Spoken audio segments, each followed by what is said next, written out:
How's it going, Pokemon fans? JollyMonz here, bringing you what might look pretty familiar, actually. I did a recording of this already, and I didn't like it, but I didn't delete it from my private listing. And it accidentally got uploaded early. I didn't like the quality, I was going to redo it, so if you saw it, just forget it ever existed. Here's the real video. So, if you already watched it, some of this is going to sound really familiar, but I wanted to re-upload it because I didn't think the video was good enough. So, here's the real video. So, you got the three Volcanions. This is the attacker that you're going to want to start using early game to start getting your energies on the board really quickly. For 1 fire energy, you do 20 damage, and then you attach 2 fire energy from your discard to 2 of your bench Pokemon. Now, you're going to be using this to power up your Volcanion-EXs. Now, keep in mind that the non-EX Volcanion does have an attack, costs 3 energy, does 100 damage. It can come in useful. Don't forget that it's there, but I hardly ever use it. Anytime I ever attack with Volcanion, I'm using Power Heater. But just keep in mind there is a third attack, 100 damage, you steam up 3 times, you hit 190, knocks out a lot of the stuff in the format, so just keep that in mind. But Volcanion-EX is the main attacker that you're going to be using in the late game. The ability Steam Up, you discard fire energy for each Volcanion you have. You don't have to do it, but you can do it, like say you have 3 of them in play, you can do it 3 times. And then every time you discard a fire energy, your fire Pokemon attack will be doing 30 more damage this turn. And then the attack, Volcanic Heat, 2 fire and a colorless. In this deck, it'll usually be just 3 fire energy. Does 130 damage, and then this Pokemon, like the one you attacked with, can't attack the following turn. But we have some cards that make it a little easier to work around, so you can get your attacks off every turn. So these are your main 2 attackers. I've seen some lists that use Volcanion-EX, some lists that use Salamence-EX, and some lists that use one of the Entei's. There's 2 different ones I've seen. I don't remember what sets they're from. I tried using the Salamence. It was alright at times, but I ran into way too many non-EX decks for it to really be useful. I assume if you play like a lot of mirror matches, a lot of Turbo Dark, which those might be pretty popular in the format, then, you know, Salamence could come in handy. But I feel like just going with the Volcanion setup like this might just be the best. I'll probably test it a little bit more just to see what all I like. Really, I haven't even tested Flareon either. And then I haven't even tried the Entei's. I've just tried these 7 and then these 7 with a Salamence. So it may work better, it may not. But I'm just going to stick with this for now if I ever play it. And then you have the support Pokemon. You have 2 Shaman, of course. And then you have a Hoopa. The best start you can get with this is starting the non-EX Volcanion and then getting Hoopa, or even starting with Hoopa to grab the 3 Volcanions, are just 2 Volcanions and a Shaman. You know, you want 2 or 3 of these in play, no matter what, I think.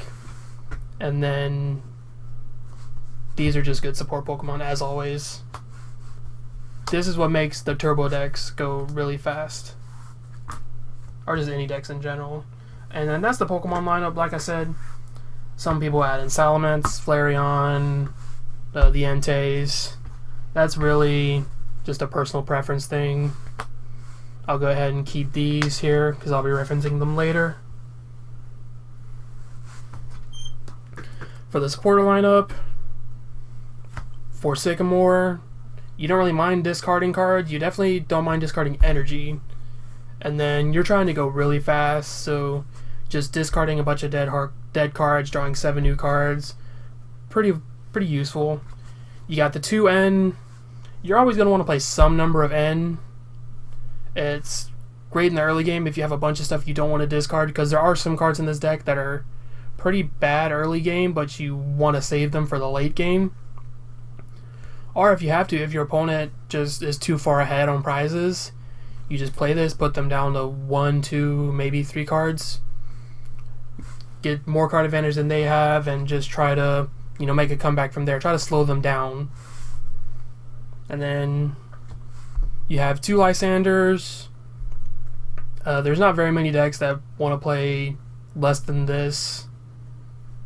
I really can't think of anything off the top of my head. It's just a great card. You just pick off easy knockouts. This one-shot Shaman without even steaming up.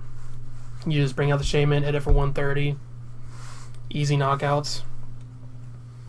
One thing to keep in mind is, with Decidueye Vileplume being the thing, popular deck, this one-shots the Decidueyes because of weakness.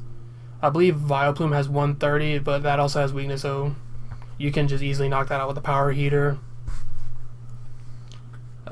I know that's really off topic, but the rest of the supporters. Olympia, because you want to try to, once you start attacking with your Volcanion-EXs, you want to try to switch out every single turn so you don't miss an attack. Olympia is just a switch that's a supporter, so you can bring it back with your Versus Seekers. I'll mention that in just a moment, actually. So you can keep bringing it back. It heals your Pokemon a little bit, not much, 30 damage. It heals the active that you're bringing out by 30, so that could be useful. One Fisherman, another one of the cards I mentioned that's kind of subpar early game, but better in the late game. It ensures that you're able to steam up to get the one-shots each turn you attack.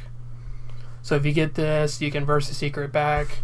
And I'll just go ahead and bring out the Versus Seekers. I mean, the deck plays 4. Most decks plays 4. Pretty much anything that's not Vileplume, to my knowledge, plays 4 Versus Seekers. So you keep bringing back the Fisherman, steam up 1 or 2 times, get 1-hit knockouts, and just try to do that every turn once you start attacking with the Volcanions. So that's the supporters and the Versus Seeker, which might as well be a supporter. One of my favorite cards in the game, you got 4 Ultra Ball. It ensures that you just get what you need. First turn, I always try to Ultra Ball for a Hoopa to get a bunch of other EXs going. I just really like this card. You got 3 Trainer's Mail. I cut it down from 4 because I needed to fit some other stuff in, because Trainer's Mail can be pretty subpar sometimes. Sometimes it just doesn't get you anything, but it's good to help dig. So for the faster decks, I like playing some number of these, but I acknowledge that sometimes it just won't get me anything. So if I need to put something else in, I'll cut 1, maybe 2. So, but just keep in mind that some decks do play 4, and I can see why. Max Elixir, you're trying to get energies on the board really quick so you can hopefully start attacking turn 2, maybe turn 3. Max Elixir helps that out. With Power Heater plus the Max Elixir, you're hopefully getting energies in play really fast. Hopefully fast enough to where your opponent just can't really recover or get a solid board state before you start attacking. You have energy retrievals, kind of the same as Fisherman.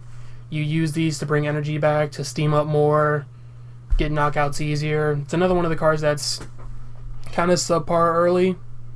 Like if you're low on energy, I can see just like steam up once, energy retrieval, get the energy back, steam up again.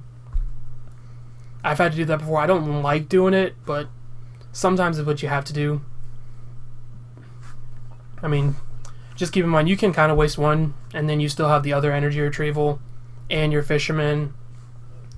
You can Versus Seeker the Fisherman back a lot, so. And then Enhanced Hammer, I love energy control. I'll try to fit at least 1 Enhanced Hammer into a lot of decks. Some decks don't play this because they're just trying to, go fast. They're trying to win as fast as they can. They're not trying to really slow down the opponent, but I feel like this is just a one-of, doesn't really hinder the deck much. If anything, there's a lot of decks that require, really rely on the special energy. Couldn't think of the word rely. English is hard. And, the Decidueye decks, they use Lugia, and if they can't find their double colorless energy, it's kind of hard for them to put on a lot of damage. I mean, sure, they have the Decidueyes, but this can slow some decks down. And even though you're not trying to really control the state of the game, I feel like it can just come in clutch sometimes. You got 2 Escape Ropes, another switch effect to ensure you're attacking every turn. And sometimes you can just put your opponent in a bad situation by forcing them to promote a Pokemon that they don't want in the active position. So, 2 of these, really there's going to be, I can't remember, well, you're playing switch effects, so you can keep switching these. Hopefully by the time you start attacking you have 2 of these powered up, so you just Volcanic Heat, switch out Volcanic Heat, switch out Volcanic Heat, because of the clause that they can't attack after you use power or Volcanic Heat. And then you have Fighting Fury Bolts. I try to avoid putting this on the Volcanion-EX. I always want to make sure it goes on the non-EX Volcanion. Makes Power Heater do a little bit more. You steam up twice on a Volcanion with a Fighting Fury Bolt, you're hitting 90 damage. That 2-shots most of the EXs. Everything but Zygarde or anything with a Fighting Fury Belt. But then in that case you could just steam up 1 more time each turn. Not 2-shot pretty much anything for the most part. You're hitting 90 plus 30, that's 120. You knock out anything but like 250 HP Pokemon. So what you want to put on the Volcanion-EXs is Float Stones. I've seen a lot of lists only use 2 Float Stone. I personally just like using 3 just to make sure I get the ones that I need. Sometimes you have to put one on a Volcanion that isn't ready to attack, or a Hoopa or something.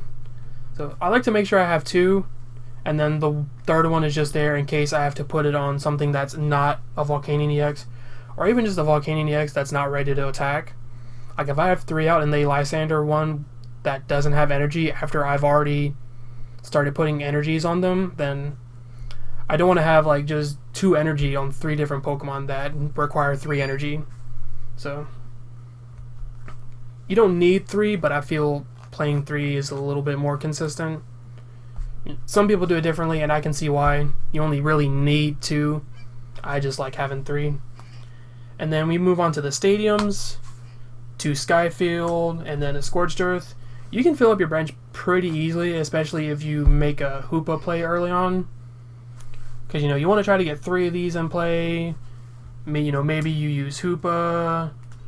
You grab a Shaman, and at that point you already have 5 Pokemon. If you want to put down another Shaman, or even I pointed at another Volcanion or another Shaman, then you don't really have the bench slots for it. So Skyfield gives you a little bit more wiggle room, and then when it leaves, you just get rid of all of what you don't need. Keep your 3, 4 Hoopa EXs and just go with that. Should have been 4 right there. Yeah. And then the 1 Scorched Earth, I've considered just going with 3 Skyfield. I feel like that might be better, but the Scorched Earth has come into play and really helped out sometimes. But it's kind of been situational. Sometimes I just draw it and wish it was a Skyfield. But it's something I'll be testing out a little bit more. I can see why it's there.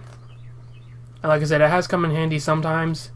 But I feel like most of the times I'm just wishing it was another Skyfield. It's one of those things that's probably just personal preference. I might end up just going with 3 Skyfields. But, try it out yourself, see what you like. The stadiums usually, for the most part, comes down to personal preference in my opinion. Besides decks like Mewtwo, where you need the Shrine if you're playing the Psychic Mewtwo.